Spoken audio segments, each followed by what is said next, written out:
Hello green മീഡിയാസിലേക്ക് സ്വാഗതം. Game ഇറങ്ങാൻ 10 ദിനം മാത്രം ബാക്കി നിൽക്കുകയാണ്. ഗംഭീരമായും തകൃതിയുമായിട്ട് തന്നെയാണ് അതിൻ്റെ പ്രൊമോഷൻ നടക്കുന്നത്. ലോ റേഞ്ചിൽ നിന്ന് ഹൈ റേഞ്ചിൽ വരെയുള്ള എല്ലാ തരത്തിലുമുള്ള പ്രൊമോഷൻ സിനിമയ്ക്ക് കൊടുക്കുന്നു. ഇപ്പോൾ നമുക്ക് നെഹ്റു ട്രോഫി വള്ളംകളിക്കിടയിൽ തൊപ്പികൾ അതിൻ്റെ പേരും വെച്ച് നൽകുന്നു. അത് ഭയങ്കരമായിട്ടുള്ള മാസ്സായിട്ടുള്ള കാര്യങ്ങളിലേക്ക് കൊണ്ടുപോവുകയാണ്. അത്ര ഗംഭീരമായിട്ട് എവിടെ നോക്കിയാലും ഗെയിം തന്നെയാണ് കാണുന്നത്. 56 കോടി ബഡ്ജറ്റിൽ വരുന്ന ഈ ഒരു ചിത്രം വരുന്ന സെപ്റ്റംബർ 3-ാം തീയതി റിലീസ് ചെയ്യാനിരിക്കുകയാണ്. അതിനിടയിൽ ടോക്സിക് എന്ന ചിത്രമുണ്ട്. ഇപ്പോൾ നിവിൻ പോളിയുടെ ചിത്രം അതിഗംഭീരമായി ഓടിക്കൊണ്ടിരിക്കുന്നു. അപ്പോൾ കടുത്ത കോമ്പറ്റീഷനിടയിൽ ഈ ഒരു സിനിമ ഇറങ്ങുമ്പോൾ അതിരി ഒരു പ്രൊമോഷനുമായിട്ടാണ്. ഇതിനോടകം തന്നെ റെക്കോർഡ് നേടുമെന്നുള്ളതിന് യാതൊരു സംശയവുമില്ല. എന്താണെങ്കിലും പ്രീസെയിൽ കളക്ഷനും അതുമാത്രമല്ല സിനിമയുടെ ബിസിനസ് എല്ലാം തന്നെ റെക്കോർഡ് തുകയ്ക്കായിരിക്കും പോകുന്നത് എന്നുള്ളതാണ് പുറത്തു വരുന്ന റിപ്പോർട്ടുകൾ.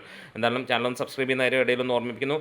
സിനിമ ഓവർസീസിൽ ഡിസ്ട്രിബ്യൂഷൻ എടുക്കുന്നത് മിഡിൽ ഈസ്റ്റിൽ വേഫെയറർ ഫിലിംസ് തന്നെയാണ്. UK അയർലൻഡിൽ മാജിക് റേസ് ആണ്. നോർത്ത് അമേരിക്കയിൽ ഫൺ ഏഷ്യ, ഓസ്ട്രേലിയ ന്യൂസിലാൻഡിൽ വൺലെസ് ഫിലിംസാണ്. യൂറോപ്പിലെ പെൻ മരുദർ എന്ന ഇത്രയും പേരാണ് അത് ഡിസ്ട്രിബ്യൂഷൻ എടുത്തിരിക്കുന്നത്.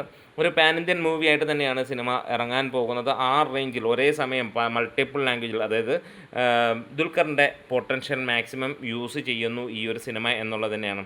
നമുക്കറിയാം ദുൽഖറിൻ്റെ കിങ് ഓഫ് കൊത്ത പരാജയപ്പെട്ട ഒരു ചിത്രം, 40 കോടി ബഡ്ജറ്റിൽ വന്ന ചിത്രം അന്ന് OTT സാറ്റലൈറ്റ് വിറ്റ് പോയത് 40 കോടിക്ക് തന്നെയായിരുന്നു. അതായത് മുടക്കം മുതൽ അതേപോലെ തിരിച്ചു പിടിക്കുന്ന ഒരു കാര്യം അവർ ചെയ്തു. ഇക്കുറി റെക്കോർഡായിരിക്കാം. ഒരുപക്ഷെ എമ്പുരാനും അല്ലെങ്കിൽ ഇതിനു മുമ്പുള്ള സിനിമകൾക്കൊന്നും തന്നെ ചെയ്യാൻ കഴിയാത്ത ലെവലിലുള്ള ഒരു തുകയ്ക്കായിരിക്കാം ഈ സിനിമ വിറ്റുപോകുന്നത്.